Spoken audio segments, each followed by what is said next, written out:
Good morning, lovely people of the internet. This is Shay. Welcome back to 10 Minutes of Astrology. Today we're going to be talking about Mars in Sagittarius in 2027. Please, for the love of yours truly, press all the buttons.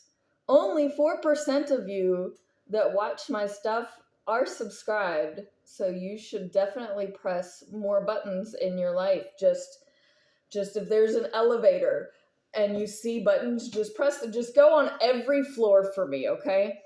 Now, the truth shall set you free with Mars and Sagittarius. Sagittarius is the arrows of truth. They just pop it off, buddy, because people need to hear honesty now. It's debatable whether or not they're a little too brutally honest. But regardless, I at least appreciate honesty, but I have a North Node in Sagittarius, so that's my go-to. So I get it, but sometimes just tone it down and tone it back, just like 20 notches. Not in this scenario, though, because Mars, this planet of action and war and movement, being in such a truth-telling place, this is just chef's kiss. Pull it out. We all see the man behind the curtain. Just admit you're there. Okay? Okay. If the truth shall set you free, continuing to lie about it and continuing to put it off and not talk about it and to, distract, at some point that doesn't work anymore. And we're calling it out. And I will be surprised if we don't see some news in the streets. Some people hanging up some pictures. I would be shocked if that does not happen. Now, Mars goes into Sagittarius in mid-October of 2027. One of the first things that happens is an inconjunct to Chiron. Now, Chiron is the wounded healer, tries to heal in others, which you cannot heal in yourself. That's in Taurus, which is stubborn, it's strong. So you are strong-willed, trying to heal, especially like Mother Earth vibes. It's bringing back the grassroots. I talked about that in previous videos. And this is an inconjunct, which means that the big honesty that Mars wants to give, Mars wants to act in good faith and is very philosophical. That's inconjunct trying to heal. So all of this Mars and Scorpio stuff that is transitioning into Sagittarius, because 2 degrees to me is still cusping. It still shows some similarities to the sign it just left. So when you're trying to bring up all of this honesty and maybe your honesty, you see your own truth. Maybe you're going to spin it as it's, this is the truth that you see. Okay. In conjunct, the healing of Earth and of the home. And so there's definitely chaos that ensues. Now, Sagittarius popping off might be it. Taurus not being movable at all might have something to do with it. I feel like there's a combination of factors here that are going to cause annoyances.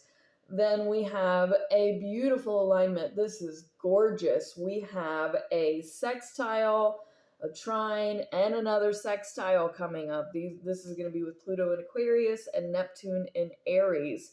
So let's start with the sextile to Pluto in Aquarius. This is great motivation for the populace as a whole. So Pluto is the planet of transformation and sex, death, reincarnation, all of that vibe. It's a very dark kind of vibe. And remember, the sister planet Charon is also with Pluto because they cycle one another. So it's also about attachments. And this is in Aquarius, which is social change, large scale universal change. Aquarius is like where can your mind expand to? Pisces, on the other hand, is like interdimensional travel, whereas Aquarius is like universal travel. So these large expansions with Mars and this very truthful, honest, go-getter, just don't care what comes out, when it comes out, how it comes, so long as it's the truth, they don't, let it, we're just gonna vibe. So this is a beautiful combination of us as society really coming together. This is Mars's action. You are actively coming together with the broader society. That's beautiful. We have a trine to Neptune in Aries also at this time. These are all around 4 degrees, at and around 4 degrees. And Neptune and Pluto also sextile one another. These are all good things. So Neptune in Aries is the spiritual self, basically. And that being trine, this activity, this beautiful activity in Mars and Sagittarius. Now, this is a mutual reception because Neptune's original home was with Sagittarius before Jupiter became, anyway. So this is great. This is spiritually, actively, like you are working. You've got that fire, you've got that drive to get your spirit to come alive. And it's really all of us coming together. We will spiritually, the earth, all of it will just shine, rise and shine. And I love this. Then we go into an opposition. Mars now opposite Uranus and Gemini. That's retrograde at approximately 9 degrees. And remember in the last video, 9 degrees is very imperative. So we're coming back to hammering down on that degree. Now remember, if you have anything in Scorpio during this time, you're going to be learning a lot. And these are going to be some godly spankings coming your way. So Scorpios, newsflash, high alert, you are on call. Same thing with Virgos, by the way, because if you have stuff in Virgo, you've got Yods coming at you, which is the finger of God, which is pointing out your bull. So those two signs are on notice starting now in 2025. When we come to that time, you better have it together. You better be the person that the universe needs you to be. Okay? So this opposition, Uranus and Gemini, is this electric movement and activity. Mars and Sagittarius. So I see, even though oppositions can be good or bad, I see this as beautiful because we've just come out of some really beautiful alignments. A lot of truth is coming out. Transparency. It is on fire. And this kind of activity is like fueling it. It's the chaos that's like, let it burn, baby. We also just got out of having a lot of stuff in Aries, and there's still things in Aries with like Neptune and Saturn. So these big, just powerful things that are happening, I'm going to view it positively because we need the chaos in order to see the results, because keeping the status quo has not been working. We need completely uprooted change. Now, that doesn't necessarily jive perfectly with Chiron and Taurus, which is like healing in the home and healing with your eating habits and your health and stuff like that. So it doesn't really jive with Taurus people to have that much uprooting, especially with Chiron there. But if you can lean on that fire and air energy, you're going to see a lot more results. You can allow your passions to grow. So you have to pull where you can to have this positively affect you. And I understand because I also have a lot of earth. So I'm going to be relying on my moon sign, which is in Leo. I'm going to be relying on my other fire and air stuff keep me in the game, basically. So I suggest people with earth and water do the same. Water people are probably going to have the hardest time. They're going to have the most emotional, because things aren't calm and steady the way that water people need it to be. So remember, fire and air people, during this time, if you have water people in your life, you have to be emotionally mindful. And people that are that emotional need to learn and practice emotional regulation.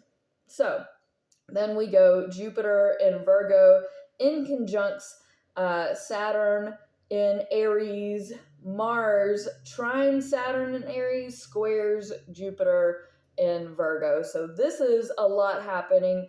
It's good, bad, and ugly. Let's start with Mars trining Saturn. So this is beautiful. You're finally pointing out that the right thing to do is basically right in front of you. And it couldn't be more starkly apparent. It will pop you in the face, especially water people, earth people. This is going to pop you in the face with how long it's been since you've really seen the common sense and really seen how things are. This is your reality check, but it's a good reality check. It's a necessary reality check, and it will give you that passion and drive and motivation to follow through on these new right things that are good for you in there. It might be hard. It might be some of the most difficult stuff you've ever experienced in your life, but it is for the better. So all the work that we learned with all the stuff in Aries, now you see why it was so worth it, and why you should continue it, and why you should continue to feel the motivation behind it. The square, Mars square Jupiter. Now, this is a biggie. This is tough. Holy cow. So Jupiter in Virgo is really big critique, really big changes, really big about materialism and purity, and like all the stuff that has been covered up, because I believe Virgos are the criminal masterminds of the zodiac. They may not act, they may be perfect, they may claim perfection, but underneath all that facade is somebody deeply insecure. So Mars in Sagittarius is throwing the arrows of truth and tossing them out like bread to ducks, okay? And Jupiter in Virgo can't contain it. And it's being called out, as Virgo should be. This is personal opinion. I am so looking forward to the karma coming to Virgos. Besides the point, now with Jupiter in conjunct Saturn. So again, your right thing to do, which for a while here I have said Saturn in Aries is wrong. In this particular instance, I will give it this one particular instance at its 22 degrees. It's in the later degrees and it's at a perfect degree. So I will give it in this instance. Saturn is right. With all the other fire and air stuff, Virgo, you're in the wrong. I'm sorry, sweetie. You're gonna have this reality check, and a lot of people are looking forward to it. So if you have people that are looking forward to your downfall, please look in the mirror. So this inconjunct is like the biggest, most inconvenient for earth and water especially, but air and fire people, this is righteous. This is just the righteousness that you're going to feel from being the correct one. Like, after all of this time of people calling you out and saying, no, that's wrong, no, and you didn't listen, and you didn't fall for the trap, you didn't get coerced into really believing that. Thank you for holding strong, because all of these things coming together, and it really is enlightenment, and it is so much bigger than any of us really imagine at this time. The last thing is Mars goes into Capricorn approximately November of 2027. Remember, I have an astrology predictions playlist. If you go to my channel and scroll down somewhere, it says Shay's Astrology Predictions to 2046. There you will find all of these videos in order as best as I could make it, based on the time period that these things are going to happen. I do have an eBay shop. No, I don't have it linked anywhere, but it's the same similar name and 4-leaf clover logo. And I do readings if you're interested, free 10 minutes so long as I can post it. My paid for readings are approximately $30 for 45 minutes. Please, people, stop asking me when you're gonna die. You people are morbid. Anyway, and I'm doing a bookmark giveaway when I hit 5K subscribers. I love you so much. Peace out, fam.